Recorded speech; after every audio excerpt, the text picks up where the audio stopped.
اعوذ باللہ من الشیطان الرجیم بسم اللہ الرحمن الرحیم فلعلک باخع نفسک علی آثارہم، تو اے نبی شاید کہ آپ اپنے آپ کو ہلاک کر لیں گے ان کے جو اثرات پڑنے والے ہیں، عیسائیت کے اس غلط عقیدے کے جو نتائج برآمد ہوئے ہیں، جب یہ نتائج ظاہر ہوں گے تو وہ اتنے سنگین ہوں گے، فلعلک باخع نفسک، کہ ان کے احساس سے اور ان کے ادراک سے شاید کہ آپ اپنے صدمے سے اپنے آپ کو ہلاک کر لیں۔ ان لم یؤمنوا بہذا الحدیث اسفا، اگر یہ لوگ اس حدیث پر، اس قرآن پر، یہ بات جو بتائی جا رہی اس پر ایمان نہ لائے، اس پر ایمان نہ لائے، اپنے اس غلط عقیدے پر قائم رہے، اس غلط مذہب کو انہوں نے برقرار رکھا، تو اس کا جو رد عمل ہوگا نوع انسانی پر، اور اس سے تاریخ انسانی اور انسانی ثقافت جس غلط رخ پر پڑے گی، جو دجالیت کا فتنہ اسے جنم لے گا، ان تمام چیزوں کے اثرات سے شاید آپ کو اتنا صدمہ ہو کہ فلعلک باخع نفسک علی آثارہم ان لم یؤمنوا بہذا الحدیث اسفا۔ انا جعلنا ما علی الارض زینۃ لہا، ہم نے زمین کے اوپر جو کچھ ہے اسے اس کا گہنا بنا دیا ہے، بناؤ سنگھار بنا دیا ہے، زینت بنا دیا ہے۔ یہ آپ نوٹ کر لیجئے، لفظ زینت اور زمین میں اس کی زیبائش اور آرائش، یہ اس سورہ مبارکہ کا عمود ہے، یعنی اس کو اتنا کھبا دیا ہے نگاہوں میں اللہ نے کہ آخرت سے خود بخود انسان غافل ہو جاتا ہے۔ یہ پردہ پڑ گیا ہے، چمک دمک ہے، یہ کاریں ہیں، یہ بلڈنگیں ہیں، یہ کوٹھیاں ہیں، یہ عالیشان عمارتیں ہیں، یہ کیا کچھ اس کی جو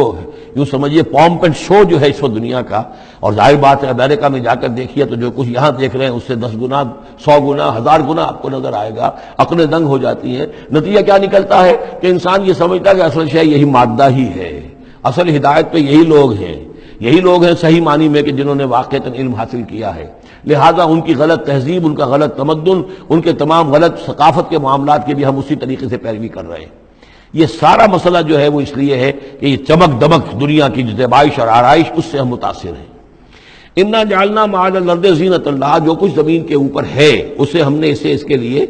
بناؤ سنگھار بنا دیا، لنبلوہم، تاکہ ہم آزمائیں ان کو، ایہم احسن عملا، کون ہے ان میں سے اچھے عمل کرنے والا۔ یعنی اب یوں دیکھیے وہ شعر جو ایک ہے، اگرچہ ذرا تھوڑا سا شان باری تعالیٰ کے اعتبار سے تو شاید اتنا مناسب نہ ہو، لیکن یہ کہ مفہوم کو ادا کرتا ہے کہ رخ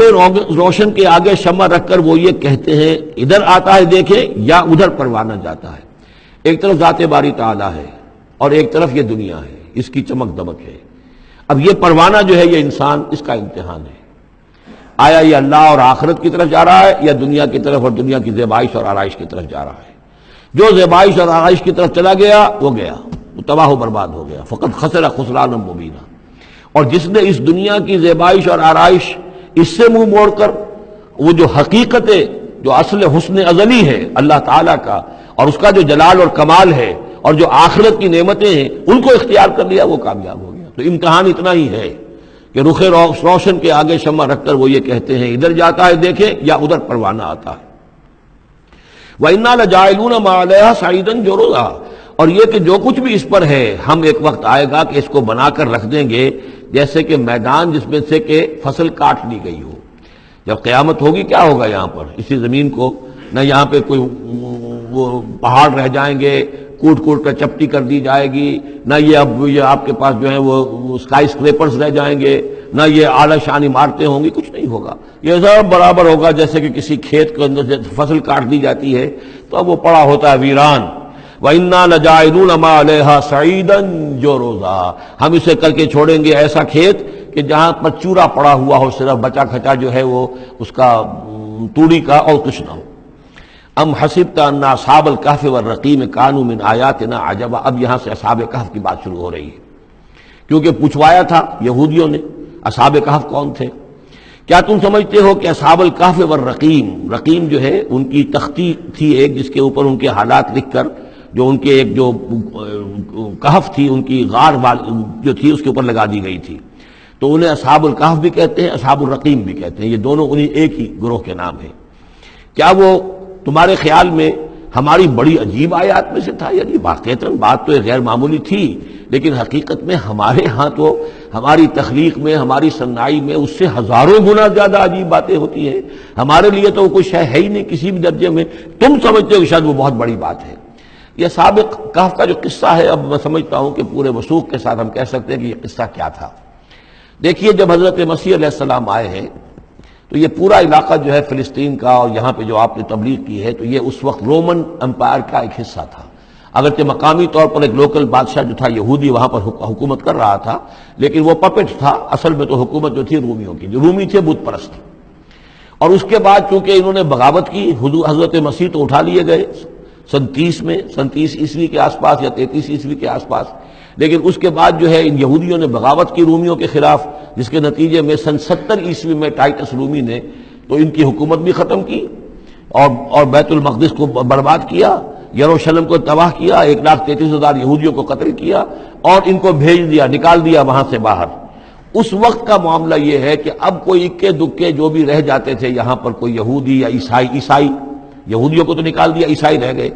لیکن عیسائیوں پر بھی بہت ظلم ہوتا تھا. یہ موحد تھے، حضرت عیسیٰ کے ماننے والے، وہ بت پرست تھے. تو اس زمانے میں کہیں بادشاہ کوئی تھا ڈیسیس یا دقیانوس جس کو کہتے ہیں،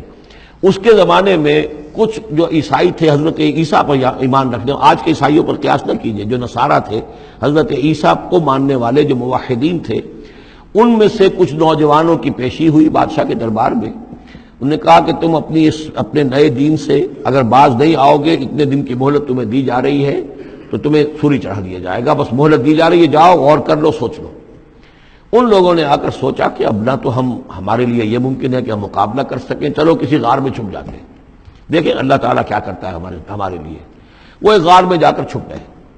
اور غار میں جا کر چھپے ہیں تو اللہ نے انہیں وہاں پر سلا دیا، موت تاری نہیں کہ سلا دیا. اللہ کروٹ بھی بدلواتا رہا، ان کے لیے سارا کچھ بندوبست کیا، اللہ کی قدرت میں تھا. حضرت عزیر کو 100 برس کے لیے مار دیا تھا، موت کے بعد ان کو دوبارہ زندہ کر دیا. لیکن یہ کہ ان کا معاملہ یہ ہے کہ ان کو وہاں پر جو ہے تقریباً 300 برس یہ وہاں پر پڑے رہے اس غار کے اندر. غار کی شکل کچھ خاص ایسی تھی کہ ادھر آنا جانا لوگوں کا تھا ہی نہیں. اور یہ ہے جو موجودہ ترکی کے علاقے میں شہر ایفسس ہے ایک، اس کے آس پاس ہیں اس طرح کے غار، جیسے اجنٹا کے غار ہندوستان کے مشہور ہیں، ایسے ہی وہاں بھی غاروں کا سلسلہ ہے. اور ہیں بھی وہ ایسے کہ ان کے دہانے جو ہیں وہ ہے شمال کی جانب، تو دھوپ ان میں براہ راست نہیں جاتی، صرف یہ کہ ریفلیکٹڈ لائٹ تو آتی ہے لیکن یہ کہ براہ راست دھوپ نہیں جاتی. تو ایک طرح کا اندھیرا سا اس کے اندر، ٹوائی لائٹ جسے آپ کہہ لیں، وہ رہتا ہے سارا دن.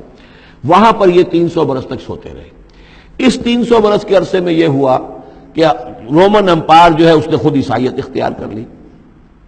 300 عیسوی کے اندر کانسٹنٹائن جو تھا ایمپرر، وہ عیسائی ہو گیا. اب پوری امپائر جو عیسائی ہو گئی. اب اس کے زمانے میں اس کے بعد تھیوڈوسیس ہے ایک، 446 عیسوی میں یہ تھا، اس کے زمانے میں اللہ تعالیٰ نے ان لوگوں کو جگایا 300 برس کے بعد. اب یہ سمجھ رہے ہیں کہ وہی زمانہ ہے، وہی کفار کی حکومت ہے، وہی مشرکین ہیں. اب انہوں نے ڈرتے ڈرتے اپنے کسی ایک آدمی سے کہا بھائی جاؤ یہ لے کے سکہ لے کر جاؤ، چاندی کا، اور کچھ نہ کچھ کھانے پینے کے لیے لے کر آؤ، دیکھنا لیکن اس طرح ہو کہ ہمارا پتہ نہ چل جائے کہ ہم یہاں چھپے ہوئے ہیں. وہاں جو گئے انہوں نے وہ سکہ پیش کیا اور کہا یہ سکہ تمہارے پاس کہاں سے آیا؟ یہ تو بہت پرانا سکہ ہے، تو 400 سال پرانا، 300 سال پرانا سکہ کہاں سے لے آئے تمہیں کوئی خزانہ ملا ہے؟ بہرحال اس حوالے سے اب وہ جو ہے وہ پکڑے گئے. ان کی حالت جو ہے وہ جو بات سامنے آ گئی، لیکن جب بات سامنے آ گئی تو اب ان کا تو بہت یعنی وہ عزت کی گئی، اس لیے کہ اب تو جو ان کا مذہب تھا در حقیقت پوری مملکت کا مذہب وہی ہو چکا تھا، تو صورتحال تو تبدیل ہو چکی ہے. پھر یہ کہ اس کے بعد تفصیل معلوم نہیں ہے کہ غالباً وہ جا کر اپنی اسی غار میں وہ سو گئے ہیں یا دوبارہ اللہ نے ان پر وہیں پر موت طاری کر دی ہے، اس کا دروازہ بند کر کے اور اس پر ایک تختی لگا دی گئی ہے. یہ اصحاب کہف ہے. گبن کی جو ہے decline and fall of Roman Empire, اس میں بھی یہ 7 سلیپرز، 7 سونے والے، ان کی کہانی موجود ہے. یہ چیز جو ہے گویا کہ رومن لٹریچر کے اندر موجود تھی، اس کا جو ذکر موجود تھا، اور قرآن مجید میں یہ امتحاناً سوال کیا گیا حضور سے، تو اس کا جواب دیا گیا کہ یہ 300 برس تک کچھ لوگوں کو سلا دینا یہ اللہ تعالیٰ کے نزدیک تو کوئی بڑی بات نہیں ہے، تمہارے نزدیک. ام حسبت ان اصحاب الکہف والرقیم کانوا من آیاتنا عجبا اذ ابى الفتية الى الكهف، جبکہ وہ نوجوان آئے اپنے اس غار میں، فقالوا، اور انہوں نے کہا ربنا آتنا من لدنک رحمتا، پروردگار اب خاص اپنے خزانہ فضل سے ہمارے لیے رحمت کا بندوبست فرما، وہیئ لنا من امرنا رشدا، اور ہمارے لیے ہمارے معاملے کے اندر جو ہے وہ کوئی عافیت کا بندوبست فرما. فضربنا علی آذانہم، تو ہم نے تھپکی دے دی ان کے کانوں پر، فی الکہف سنین عددا، اسی وہ غار کے اندر جو ہے وہ سوتے رہے کئی سال. ابھی یہاں اس بات کو نہیں چھیڑا کتنے سال، سنین عددا، متعدد سال وہ سوتے رہے. ثم بعثناہم، پھر ہم نے انہیں اٹھایا. لنعلم ای الحزبین احصیٰ لما لبثوا امدا، تاکہ ہم دیکھیں کہ دو گروہوں میں سے کس کو صحیح معلوم ہے کہ کتنے عرصے وہ وہاں رہے تھے۔ اس کا ذکر آگے آ جائے گا، دو گروہوں سے مراد کیا ہے۔